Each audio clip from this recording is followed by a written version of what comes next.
Olá, sou Noemi Carneiro, seja bem-vindo ao nosso projeto Amor à Palavra, um projeto que auxilia você no estudo das Escrituras. Estamos estudando Atos e hoje vamos iniciar um novo capítulo, o capítulo 10. Abra sua Bíblia comigo, Atos 10, verso 1 diz assim: Havia em Cesareia um homem chamado Cornélio, centurião do regimento conhecido como italiano. Ele e toda a sua família eram piedosos e tementes a Deus. Dava muitas esmolas ao povo e orava continuamente a Deus. Veja que lindo, uma família inteira servindo ao Senhor. Esses capítulos agora marcam um momento muito decisivo, importante do livro de Atos dos Apóstolos.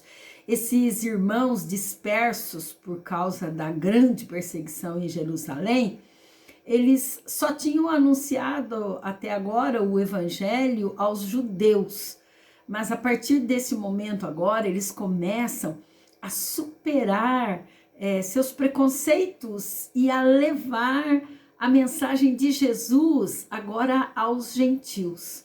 E essa história nos relata sendo um centurião, um soldado que cuidava de 100 soldados. Cornélio, então, ele fazia parte dessa corte chamada italiana, que era um regimento do exército romano, né?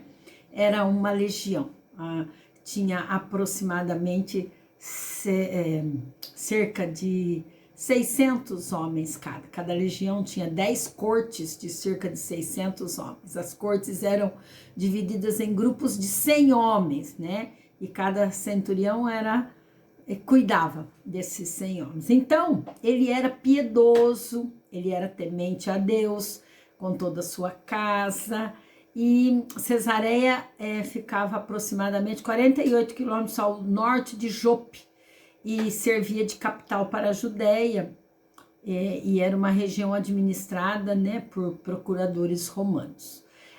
O verso 3 diz assim: certo dia, por volta das 3 horas da tarde, esse Cornélio, ele teve uma visão, e ele viu claramente um anjo de Deus que se aproximava dele e dizia: Cornélio, Cornélio. Verso 4, atemorizado, Cornélio olhou para ele e perguntou: que é, Senhor? O anjo respondeu: suas orações e esmolas subiram como oferta memorial diante de Deus. Que lindo! Suas orações e suas ofertas, a sua ajuda tem subido diante de Deus. Isso é uma lição tremenda. Às vezes nós pensamos que aquilo que nós fazemos passa batido, mas não.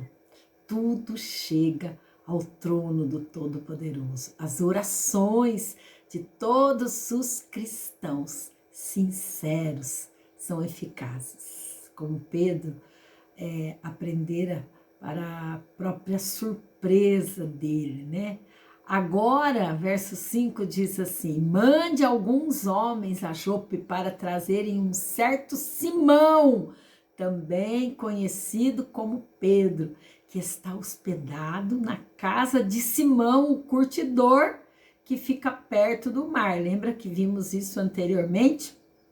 Então, olha só, Deus agora começa um trabalho de pôr uma finalização aos preconceitos de Pedro, né? Quando ele, Pedro ficou alguns dias com esse curtidor. Então, esse ofício de curtidor era muito rejeitado pelos judeus. Os judeus repudiavam, porque tratavam de animais mortos, e o fato de Pedro ter ficado lá já trouxe algum ensinamento para ele. O verso 7 diz assim: depois que o anjo que lhe falou se foi, Cornélio chamou 2 dos seus servos e um soldado piedoso dentre os seus auxiliares. Bem, o desejo de Cornélio era agradar a Deus. O fato dele ter obedecido prontamente às ordens do anjo é um forte sinal, né, de que ele desejava fazer a vontade de Deus. O verso 8 diz assim: e contando-lhes tudo o que tinha acontecido, contou aos homens e enviou-os a Jope. Verso 9. No dia seguinte, por volta do meio-dia, enquanto eles viajavam e se aproximavam da cidade, Pedro subiu ao terraço para orar. Então, temos aqui dois cenários. Um, na casa do curtidor, lá onde Pedro estava, e o outro na casa de Cornélio. Cornélio tem uma visão e envia esses dois soldados e mais um lá na casa de Simão o curtidor, atrás de Pedro. Enquanto isso, Pedro vai orar e o verso 10 diz: tendo fome, queria comer. Enquanto a refeição estava sendo preparada, o verso 10 diz que ele caiu em êxtase. Alguns textos anunciam assim, que ele teve uma visão. Então, como foi isso?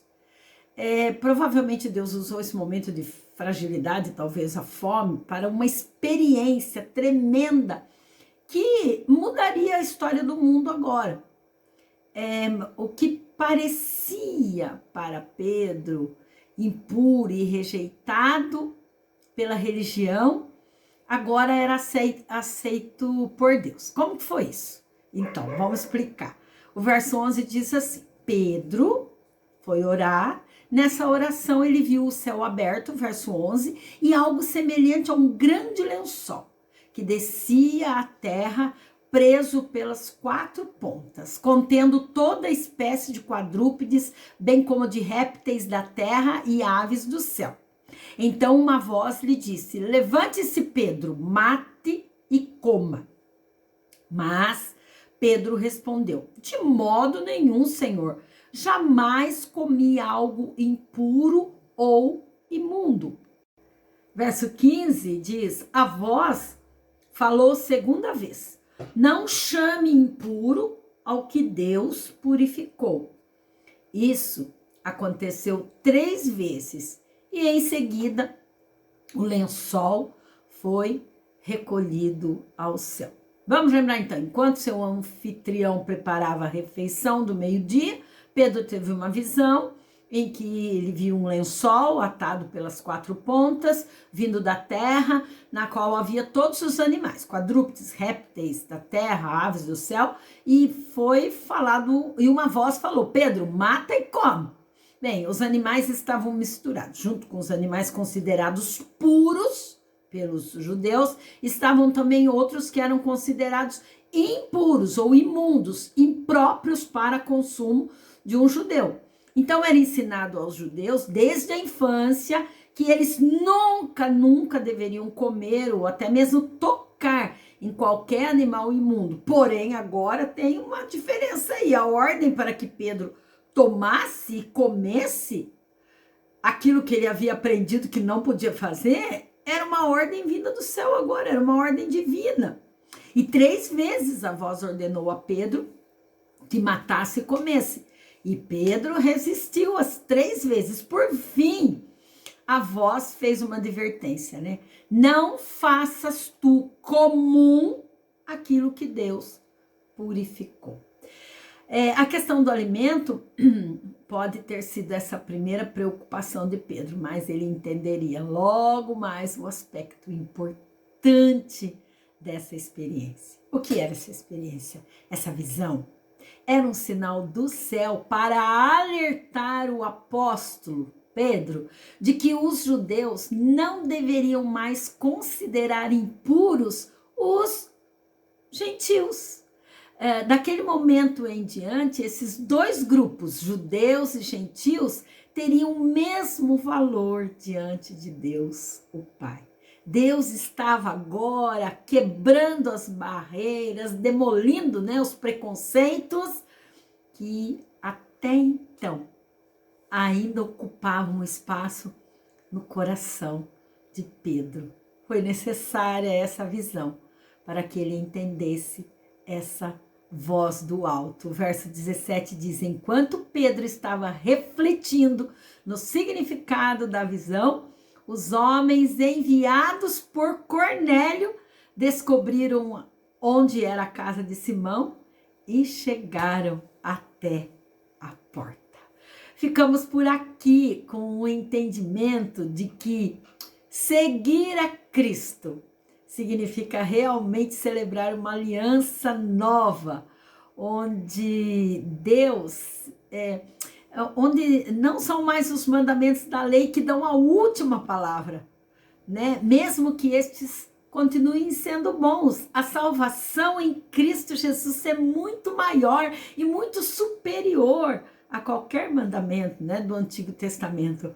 E esta visita de Pedro agora, né, a Cornélio, vai representar essa mudança que era muito difícil de aceitar para os judeus que haviam dedicado suas vidas àquela fé, mas absolutamente que agora era necessário para que todos os povos fossem alcançados. Então, é uma lição muito linda para nós. Nós vamos dar continuidade para entendermos bem esse capítulo.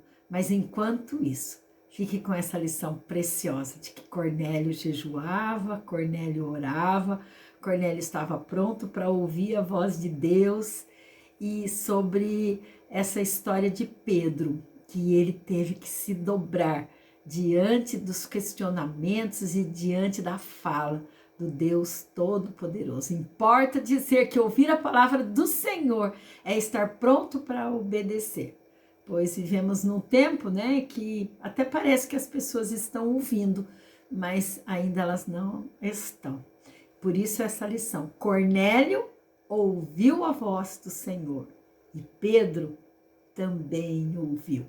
E você está pronto, preparado, sempre para estar atento a essa voz que quer falar ao seu coração?